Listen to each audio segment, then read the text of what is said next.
Bienvenidos, estamos nuevamente en Educación Inclusiva. En esta oportunidad nos vamos a abocar al área de las matemáticas, ya que en los últimos videos nos hemos estado dedicando al proceso de lectoescritura de manera reiterada, así que vamos a satisfacer a los usuarios que los tengo hace mucho tiempo olvidado que les interesa el área de las matemáticas. Para eso vamos a dar los fundamentos neurocientíficos que yo utilizo y también las bases metodológicas del sistema que aplico. Bien, y en esta maqueta yo he representado una división esquemática de las funciones que podríamos denominar que realiza nuestro cerebro por las diferentes áreas a grueso modo, digamos. Nosotros tenemos fundamentalmente el derecho y el izquierdo bien especializados en distintas funciones. El derecho es holístico, es la parte que se dedica más a las artes, a decodificar los gestos en la comunicación, el que maneja las emociones. Es también el que postula las hipótesis, porque es el que aparte de la globalidad para ir a la parte. Entonces nosotros, mientras que trabajemos el método de lectoescritura por método global, ¿sí?, vamos a lograr estimular esta área del cerebro, ¿sí?, que es la de ir del todo a la parte. Ahora, en las matemáticas, para poder lograr un desarrollo armónico de todo el cerebro, de todo el potencial que trae el niño, vamos a tratar de estimular la parte izquierda, que es la parte lógica, la parte verbal, porque tiene la capacidad de codificar símbolos, es capaz de analizar secuencias y de hacer organización, ¿sí? Entonces, generalmente en la educación nuestra se estimula esta parte cerebral, digamos, de la lógica y de la organización y la secuenciación, en desmedro de la parte holística, que es muy importante para el desarrollo del pensamiento científico, porque acá está la creatividad, la motivación, el manejo de las emociones, además de esta capacidad de ir del todo a la parte, ¿sí?, y que tiene la capacidad de ir la parte al todo, analizando, ¿sí? Si complementamos ambos sistemas desde la modalidad que yo propongo, lo que se logra es un desarrollo mucho más armónico de las potencialidades que el sujeto trae, dándole mayores posibilidades de desarrollo y potenciando un área con la otra, ¿sí? Porque si yo soy matemático, pero además soy creativo, voy a poder desarrollar un montón de nuevas teorías, ¿sí? Entonces es muy importante ambas áreas, ¿sí? Y bueno, esa sería la propuesta y ahora vamos a ver cómo lo desarrollamos en el área de matemática. Bien, y lo que vamos a hacer es asegurarnos que el niño se apropie de los 9 o 10 símbolos principales con los que cuenta la serie inicial, digamos que es la familia de los 1. ¿Por qué no nos vamos a extender como hacen en la escolaridad tradicional, que se sigue estimulando el conteo de cosas que el niño no entiende, ¿sí? Entonces se estimula un recitado de una serie numérica que el niño no entiende, digamos, cuál es el concepto que hay detrás de eso.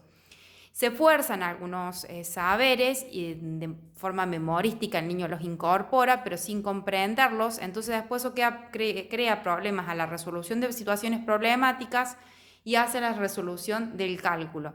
Entonces nos vemos obligados a utilizar el algoritmo de la casita para hacer la suma o el algoritmo de la multiplicación y la división sin comprender muy bien lo que se está haciendo. Entonces, cuando al niño se le lee un problema, no identifica cuál es la acción a hacer. ¿Por qué? Porque las operaciones matemáticas son acciones en la materia, ¿sí? Y eso tenemos que entender, que nosotros tenemos que hacer acciones en la materia para que el niño comprenda cuál es el simbolismo que está detrás de esto, ¿sí? En realidad sería cuáles las acciones que este símbolo significa. Bueno, y vamos a ver primero los errores que debemos evitar.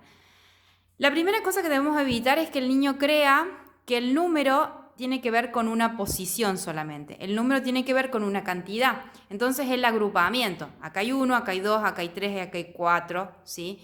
Si yo le digo que acá hay 1, 2, 3 y 4, le pregunto cuál es el 4, el niño me dice que es este. Pero en realidad no es ese. El 4 es todo esto, ¿sí? Eso es 4, es la cantidad, no es la posición, ¿sí? Porque ese sería nada más que el cuarto elemento, ¿sí? Si lo pusiera en una serie. Pero yo no digo este es el 4 y lo puedo sacar y me quedan los otros allá, porque acá tengo 1, ¿sí? Entonces es importante estimular la idea del agrupamiento, de que el número es un agrupamiento que es representado con este símbolo. Luego que nosotros incorporemos estos números, recién vamos a incorporar la familia de los dieces y luego de los 100. ¿Por qué lo hacemos así? Porque si no, forzamos a que el chico incorpore ciertos números que aún no comprende, ¿sí? Porque no comprende las acciones de agregar y quitar, que son fundamentales en este proceso de incorporar el sistema de numeración. El niño primero tiene que reconocer los símbolos de suma, resta, multiplicación y división,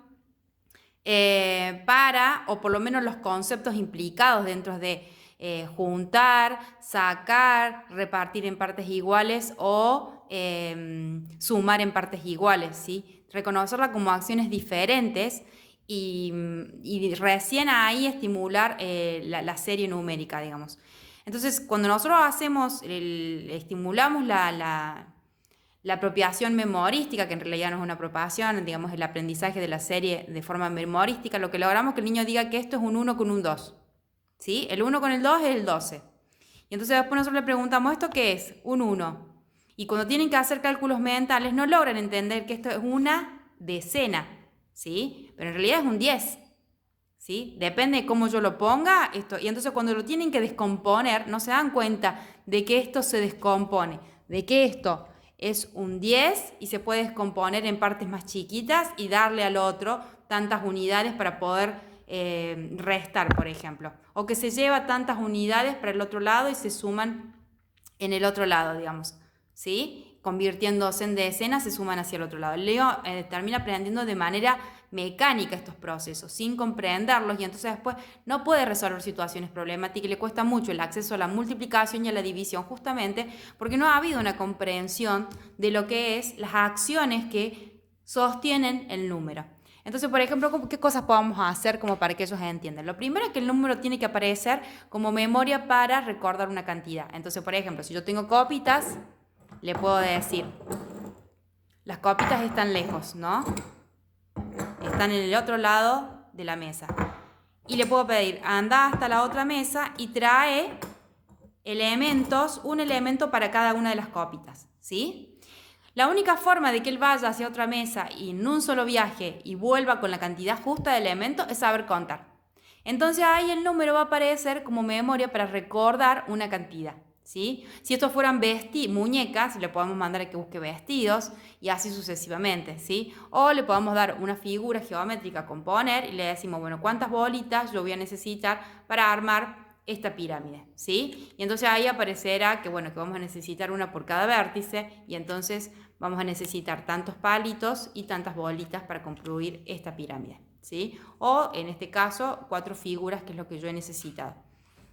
Entonces, con situaciones de construcción o de solución de situaciones cotidianas, nosotros podemos alentar al niño a que aprendan los números del 0 al 9 de una manera lúdica, ¿sí? Y mucho más significativa. También acá es importante saber que el 0 es una cantidad, ¿sí? Si no, después no se entiende cómo el 10 arranca con 1 con un 0, ¿sí? Quiere decir una decena, 0 unidades, o el 20 porque tiene un 0, ¿sí? Entonces la comprensión de esas posiciones de la materia en el espacio o la ubicación de la materia en el espacio es lo que el niño debe entender cuando representa el sistema numérico y no solo una memorización de una serie que no entiende. Y bueno, en otro video seguiremos con los dieces y los cienes.